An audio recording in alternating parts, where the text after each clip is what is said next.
हमने इस गाड़ी को लेना है, सब कुछ चीज़ें पसंद आ गई, बट कहीं ना कहीं उन लोगों को ये डाउट रहता है कि भाई आगे चल के गाड़ियाँ थोड़ा सा ज़्यादा पैसा मांगेंगी, या ये कह लो कि इनका मेंटेनेंस जो है वो काफ़ी हाई रहेगा। इस गाड़ी के अंदर इतनी पावर है कि ब्रेजा जैसी गाड़ी को पीटने का, मतलब ये कह लो कि पीछे छोड़ने का दम रखती है। और देखो जी मज़ा। ट्रैक्शन कंट्रोल मैंने यहाँ पे ऑफ कर दिया, डिसेबल कर दिया है। कितनी क्विक है ये गाड़ी। बात आती है रियर स्पेस की, तो रियर में भी जो स्पेस है आपको ठीक ठाक मिल जाता है। 6 फीट के जो बंदे हैं, एक आगे भी बैठा हुआ है, एक पीछे भी बैठा हुआ है, तो वो बैठ सकते हैं। इस गाड़ी को लेने वाला इंसान जानता है कि वो किस चीज़ को अपने घर पे लेकर आ रहा है।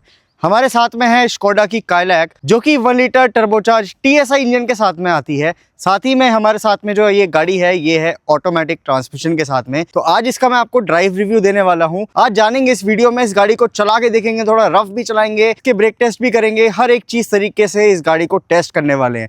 तो कंप्लीट इसका ड्राइव रिव्यू होने वाला है। सबसे पहले बात करते हैं इस गाड़ी की चाबी की। तो कुछ इस तरीके से आपको चाबी देखने को मिलती है। ये इसमें आपको पीछे स्कोडा का लोगो देखने को मिलता है। फ्लिप की के साथ में जो चाबी है आपको मिलेगी।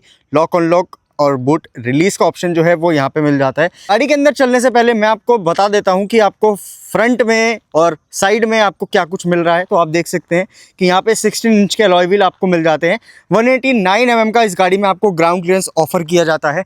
रिक्वेस्ट सेंसिंग आपको ड्राइवर एंड को ड्राइवर बोथ साइड देखने को मिलती है। अंदर से कुछ आपको इस तरीके से इंटीरियर जो है वो यहाँ पे नजर आने वाला है। फीचर्स के नाम पे आपको फ्रंट वेंटिलेटेड सीट्स देखने को मिल जाती हैं।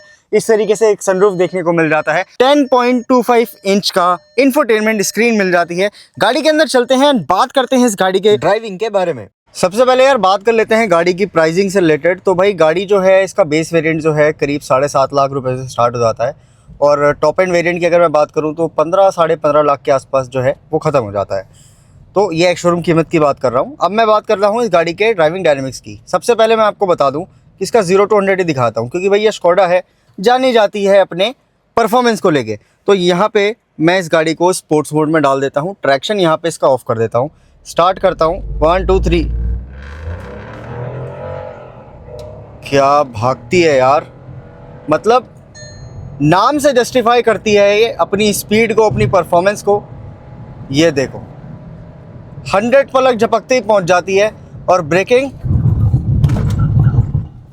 कुछ इस तरीके से मिल जाती है। अब ये है स्कोडा की काइलैक। इस गाड़ी में आपको मिल जाता है सिंगल इंजन ऑप्शन, यानी कि 1 लीटर का टर्बोचार्ज 3 सिलेंडर इंजन जो इसमें आपको मिलता है। पावर आउटपुट की बात करूं तो ये गाड़ी आपको 115 PS के साथ में 178 Nm ऑफ टॉर्क निकाल के देती है। गाड़ी का इंजन कैसा है, परफॉर्मेंस तो आपने देख ली। अब इंजन ये 3 सिलेंडर होने के बाद कैसा, नॉइस कैसी है इसमें, NVH लेवल्स वगैरह कैसे हैं। तो गाड़ी के कैबिन को इतना अच्छे तरीके से बनाया गया है, इंसुलेशन इतनी तगड़ी करी गई है कि भैया अंदर आपको जो है वो NVH लेवल्स फील नहीं होते। हल्का सा फील कब होगा, जब गाड़ी शिफ्टिंग करती है, गियर शिफ्ट जब करेगी तब आपको थोड़ा बहुत जो है वो फील होगा।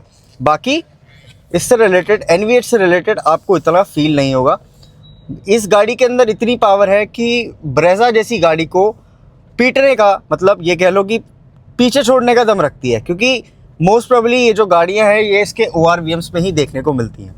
तो इस हिसाब से इस गाड़ी की जो परफॉर्मेंस है वो आपको देखने को मिलने वाली है। साथ ही अगर मैं बात करूं ट्रांसमिशन की, तो ये गाड़ी आपको 2 ट्रांसमिशन के साथ में मिलेगी।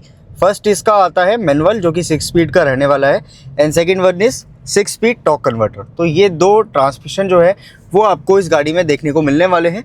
एंड अगर मैं बात करूं सेगमेंट के कंपटीशन की, तो भाई ये गाड़ी Maruti Brezza, Tata Nexon, Hyundai venue, ठीक है, ऐसी गाड़ियों को कॉम्पीट करती है। और कहीं ना कहीं अगर आप देखते हो तो ये साइज़ वगैरह में आपको छोटी दिखाई देगी अगर आप उनसे कंपेयर करते हो। लेकिन अगर हम और चीज़ें देखते हैं, लाइक सेफ्टी देख लो, फीचर्स देख लो, कंफर्ट देख लो, पावर देख लो, परफॉर्मेंस देख लो, ब्रेकिंग देख लो, वहाँ पे ये गाड़ी टॉप नॉच, या ये कह लो कि सेगमेंट में काफ़ी अच्छा जो है अपने आप को प्रूव करके देती है। देखो जर्मन है, परफॉर्मेंस अच्छी है, ब्रेकिंग, कंफर्ट, सेफ्टी सब कुछ अच्छी है। ऐसा नहीं है कि इस गाड़ी में कमी नहीं है। एक कमी जो सबसे ज़्यादा मुझे खलती है वो उनकी मोस्टली हर गाड़ी में ही देखने को मिल रही है आजकल, जो जैसे कि मैं इस गाड़ी में रिवर्स गियर लगाता हूँ तो आप देख सकते हो कि जो उनका कैमरा है, कैमरे की क्वालिटी पे स्कोडा को, फॉक्सवैगन को अभी काम करने की काफ़ी ज़्यादा ज़रूरत है। ये दिन में इतना ऐसा देखने को मिलता है रात में भी काफ़ी ज़्यादा भद्दा लगता है। तो ये चीज़ जो है वो आपको इस गाड़ी की देखने को मिलेगी। गाड़ी के पॉजिटिव की अगर मैं बात करूँ तो भाई काफ़ी अच्छा कुछ जो है, यही कह लो कि ऐसी कोई चीज़ नहीं है जो इस गाड़ी में आपको ऑफ़र नहीं की जा रही। आप देख सकते हो कि एक काफ़ी बढ़िया सा खूबसूरत सा स्टीयरिंग व्हील आपको मिल जाता है with tilt and telescopic features के साथ में। कुछ इस तरीके से जो है आपको देखने को मिलने वाला है और इसका रिस्पॉन्स भी काफ़ी अच्छा है। अगर मैं बात करूं टर्निंग रेडियस की तो भाई 5.2 मीटर के आसपास इसका टर्निंग रेडियस है। काफ़ी कम एरिया में इजीली आराम से मुड़ जाती है। सब कुछ अच्छा जो है वो इसमें मिलता है। इंस्ट्रूमेंट जो क्लस्टर है इसका वो डिजिटल इंस्ट्रूमेंट क्लस्टर आपको मिलने वाला है। 10.25 इंच का ये बड़ा स्क्रीन जो है आपको इंफोटेनमेंट में देखने को मिलने वाला है, जिसमें आपका Android auto, Apple CarPlay connect हो जाता है। काफ़ी लोग बोलते थे कि स्कोडा का एसी अच्छा नहीं है 1 लीटर इंजन के साथ में। तो भाई मैं इस गाड़ी को पिछले 2-3 दिन से यूज़ कर रहा हूँ, चला रहा हूँ खूब अच्छे तरीके से, और गर्मी में भी यूज़ कर रहा हूँ और शाम के टाइम में थोड़ा बहुत विंटर या ठंड सी हो जाती है तो एसी का जो परफॉर्मेंस है वो आपको काफ़ी अच्छा खासा मिल जाता है। उसी के साथ में अगर आप टॉप एंड वेरिएंट वगैरह को कंसीडर करते हैं तो भाई आपको ना वेंटिलेटेड सीट का भी ऑप्शन यहाँ पे देखने को मिल जाता है, जो कि काफ़ी प्रैक्टिकल फीचर बन जाता है यार अगर आप समर्स वगैरह में ड्राइव करते हो इस स्कोडा काइलैक को। सवाल आता है कि विजिबिलिटी कैसी है। भाई काफ़ी अच्छी खासी विजिबिलिटी आपको मिलती है। काफ़ी बड़ा विंडस्क्रीन जो है वो आपको नज़र आने वाला है, जिसमें आपको अच्छा खासा व्यूइंग एंगल जो है वो मिल जाएगा। इसका ओवरवीएम जो है वो काफ़ी बढ़िया लगता है मेरे को, क्योंकि ये साइज़ में काफ़ी बड़ा है तो पीछे का आराम से जो व्यू है वो यहाँ पे आपको देखने को मिलता है। और एक चीज़ मेरे को पर्सनली काफ़ी सही लगती है, जैसे कि बाहर वालों के लिए तो आपको इंडिकेटर देखने को मिल ही जाता है ओवरवीएम्स पे, लेकिन अगर आप अंदर बैठे हैं इंडिकेटर जो है वो आपको कुछ इस तरीके से जो है वो यहाँ पे देखने को मिलता है, जिससे अगर कोई इस तरफ व्हीकल जो है वो यहाँ पे ड्राइव हो रहा है तो उसको भी पता चल जाता है कि हाँ भाई गाड़ी ने जो इंडिकेटर है वो यहाँ पे दिया हुआ है। बाकी ए पिलर हो या इसका बी पिलर हो, आरवीएम्स वगैरह हो, यहाँ से आपको विजिबिलिटी जो है वो अच्छी खासी देखने को मिल जाती है। सस्पेंशन कैसे हैं इस गाड़ी के? भाई सस्पेंशन की अगर बात है तो मैं यही कहूँगा कि स्कोडा, पहले मैं ग्राउंड क्लियरेंस बताता हूँ। इस गाड़ी में आपको 189 mm का ग्राउंड क्लियरेंस करीब देखने को मिलता है।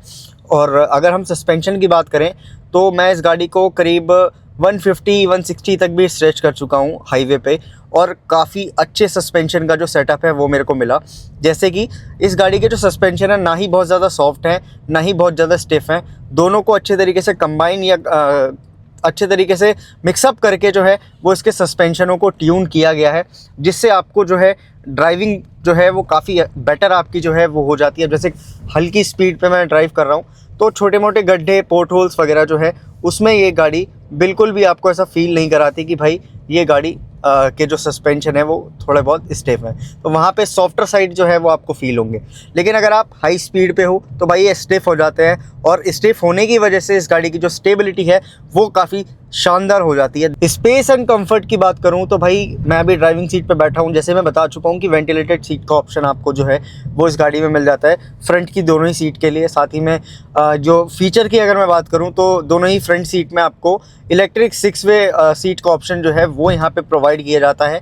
बट अगर हम बात करें कंफर्ट वगैरह की तो कंफर्ट भी यहाँ पे जो है वो मेरे को काफ़ी अच्छा खासा देखने को मिल जाता है। आप देख सकते हैं कि अभी मैं जिस तरीके से जिस पोजीशन में बैठा हुआ हूँ, हेडरेस्ट वगैरह जो है वो अच्छे तरीके से यहाँ पे मेरे को जो है वो फील करा रहा है। साथ ही में ये जो आप पार्ट देख पा रहे हैं सीट का, ये काफ़ी अच्छे तरीके से इसने मेरे को होल्ड किया हुआ है। तो सीट का जो कंफर्ट है, कुशनिंग है, काफ़ी टॉप नॉच जो है वो आपको इस गाड़ी में देखने को मिलेगी। बात आती है रियर स्पेस की, तो रियर में भी जो स्पेस है आपको ठीक ठाक मिल जाता है। 6 फीट के जो बंदे हैं, एक आगे भी बैठा हुआ है एक पीछे भी बैठा हुआ है, तो वो बैठ सकते हैं। लेकिन अगर बात करूं यहाँ पे 5 बंदों की, तो 5 बंदे कहीं ना कहीं यहाँ पे थोड़ा बहुत डिस्टर्ब रहेंगे। ये जो गाड़ी है देखने में भी छोटी लगती है, और साथ ही में जो इसका रियर स्पेस है वहाँ पे भी आपको बहुत ज़्यादा स्पेस देखने को नहीं मिलता। मैं इतना बोल सकता हूँ कि 2 अडल्ट रियर की सीट पे बैठ सकते हैं और एक चाइल्ड ऑक्यूपेंट रियर में इजीली बैठ सकता है। बाकी पैसेंजर्स के लिए तीनों ही एडजस्टेबल हेडरेस्ट आपको मिल जाते हैं रियर सीट में, आइसोफिक्स माउंट मिल जाते हैं, 3 पॉइंट सीट बेल्ट आपको मिल जाती है इन टर्म्स ऑफ सेफ्टी।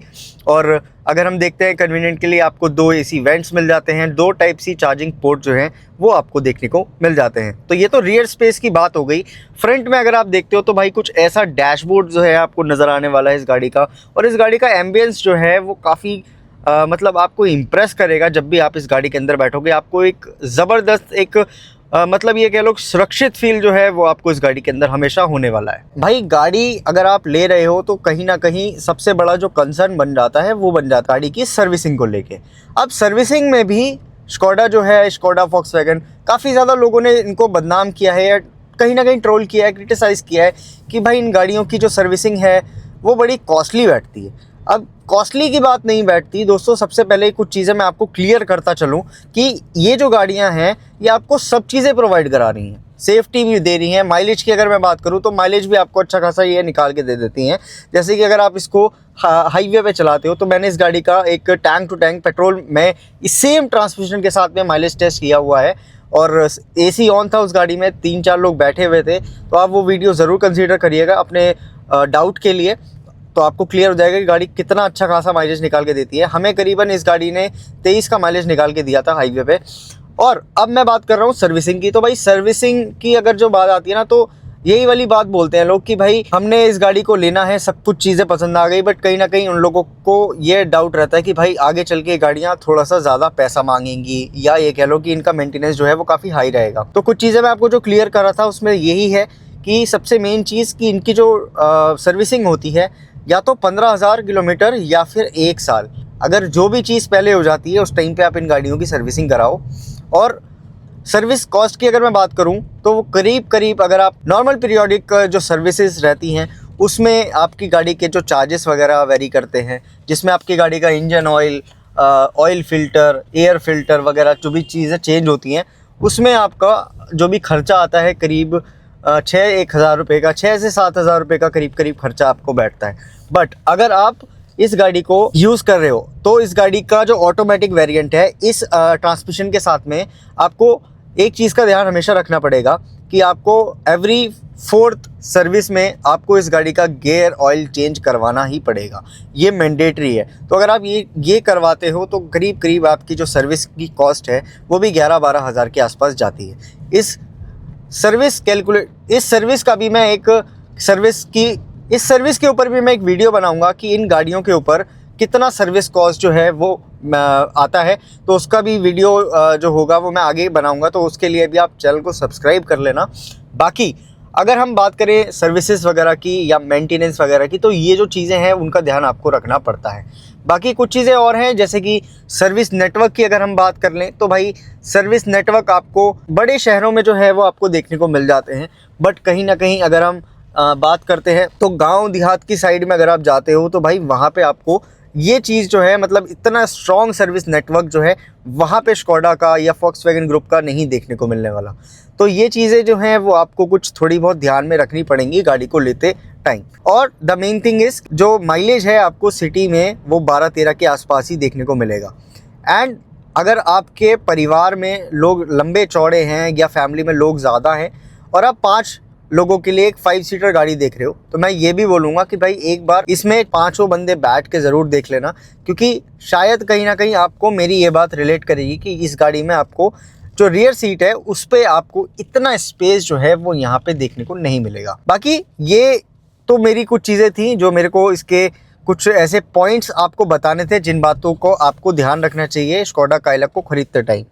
बाकी इस गाड़ी में आपको, अगर आप परफॉर्मेंस ओरिएंटेड पर्सन है, एक एंथुजियास्ट हैं, तो ये गाड़ी आपको कभी भी कहीं भी निराश नहीं करेगी। यही था स्कोडा काइलैक का एक ड्राइव रिव्यू। अगर आपको ये वीडियो पसंद आया तो उसको लाइक, शेयर, कमेंट ज़रूर करना और मुझे कमेंट करके बताना कि आपको ये गाड़ी ऑटोमेटिक में लेनी है या फिर मैनुअल में।